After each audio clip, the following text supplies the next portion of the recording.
சிறகடிக்க ஆசை சீரியல்ல அடுத்து வரதுக்கான எபிசோட்ல போலீஸ் இருந்துட்டு மனோஜை அரெஸ்ட் பண்ணுறதுக்காக வீட்டுக்கு வராங்க.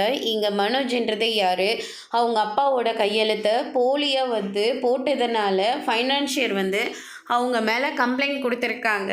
அதனால் நாங்கள் மனோஜை அரெஸ்ட் பண்ணுறோம் அப்படின்னு சொல்லிட்டு மனோஜை எவ்வளோ சொல்லியும் கேட்காம அரெஸ்ட் பண்ணி கூட்டிகிட்டு போகிறாங்க. விஜயா ரொம்பவே பதறி அடிச்சுக்கிட்டு என் பிள்ளை எந்த தப்பும் பண்ணலைன்னு சொல்லிட்டு பின்னாடியே ஓடுறாங்க. ஒரு வழியாக போலீஸ் ஸ்டேஷனுக்கு போயிட்டு என் பிள்ளை மேலே எந்த தப்பும் இல்லை, என் மனோஜை வெளியே விடுங்க அப்படின்ட்டு மாதிரி சொல்லிட்டு இருக்காங்க. உடனடியாக லாயரையும் வர சொல்கிறாங்க.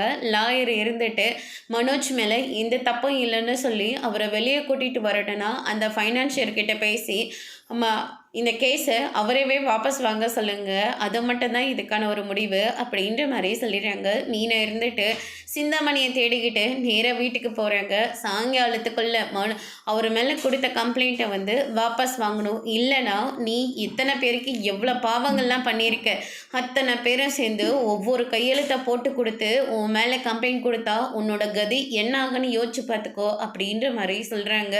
மொத்த பூக்காரங்களும் எனக்காக இவ்வளோ பண்ணியிருக்காங்க, இவ்வளோ கொடுமைகளை எனக்கு பண்ணியிருக்காங்கன்னு சொல்லிட்டு எல்லாருமே கையெழுத்து போட்டு மீனா அவங்க சிந்தாமணி கிட்ட போயிட்டு காட்டுறாங்க.